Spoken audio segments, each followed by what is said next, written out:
shumë sa, po tani po i themi gjë. Çam shqetëson mua ke lobimi. E para, shqetësimi i parë është në të raportit për Shqipërinë. Domethënë, i kam qenë trishtuar që u zhbën në grada sepse më shumë ka fituar Rama se Dako, Doshi, Rakipi, që janë 3 motora elektoral të Majtës, nuk pyesin më për këtë në gradë, ndërkohë që e kishim dikur një kufi të fortë, domethënë që ka një qëndrim në këtë. E para, dyta, jo 6 milion, edhe 16 milion, edhe 26 milion, në qoftë se të kishe një kusht që unë kam kohë që e kërkoj, me qenë se lidhet me qëndrimin e Berishës. E ka bërë Soros, e ka bërë Edi Rama, po. Kërko hapjen e kësaj dosje, sepse unë si shqiptar, si qytetar shqiptar, jo vetëm unë, edhe ata që votojnë Ramën, Qorazi, po të dali atje, që e ka bërë Edi Rama këtë dosje, dhe Sorosi, nuk kam masi arsye, po jo më jo të hapit dosja. Kërkesa, nuk kam kërkes hapet dosja. Nuk kam kërkes hapet dosja. Kam kërkes ik në gradën. Shumë shpejt, mëse prandaj i ka humë qëtësia. Belin, ma kupto, thelbin ku e kam unë qëtësimin. Unë dua që kryeministri i vendit tim, pasi doli me Megoni Galin, pra, më ka tërgu që edhe mund ta bëj këtë gjë.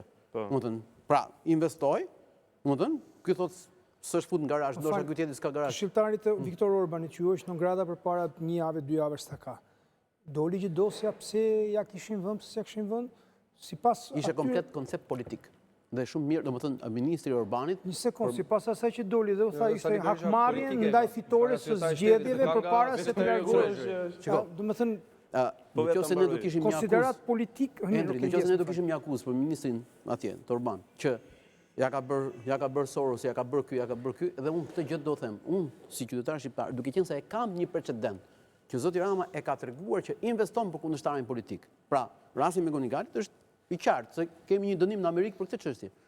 Do doja 1 minutë më parë të hapet dosja e Sali Berishës, sepse do qartësonte shumë dhe pastaj unë nuk e di se cili mund ta mbronte Ramën, nëse kjo dosje dhe realisht me pretendimin që ka Berisha. Mbase, është edhe ky qëllimi i kësaj iniciative të komunitetit shqiptaro-amerikan, që ta përshpejtojnë këtë procedurë për një vend që është 2.4 milion banor, kërko të hapet dosja, jo t'i në ketë në dikun grada. Ballkan. Mbase kjo është arsyeja që ata e kanë bërë dhe shumë mirë nëse e kanë bërë. Dhe po hap kjo gjë, do jetë një gjë shumë e mirë, sepse ne nuk kemi nevojë që një kryeminist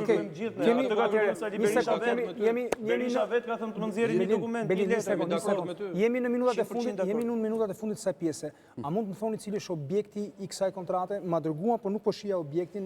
Me sa mbaj mend nga çfarë kam lexuar, është përmirësimi i marrëdhënieve. E para nuk ka lidhje me zgjedhjet fare, që ta dini. Po pse përmendet në ato kontratë edhe koalicioni? Një minutë, është në emër kush ka firmos në emër. S'ka lidhje.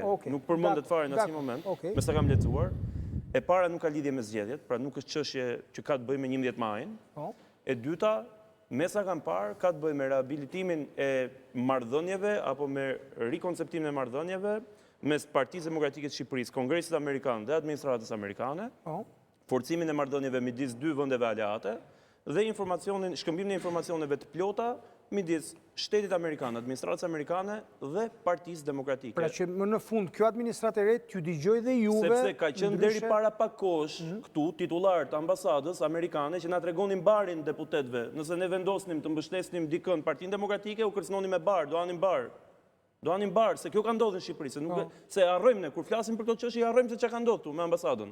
I harrojmë këtu që për 4 vjet nuk pati një deklaratë për korrupsionin e Edi Ramës, nuk ka asnjë deklaratë për incineratorin, nuk ka asnjë deklaratë për vjedhjet dhe ka vetëm lavdrime për qeverinë.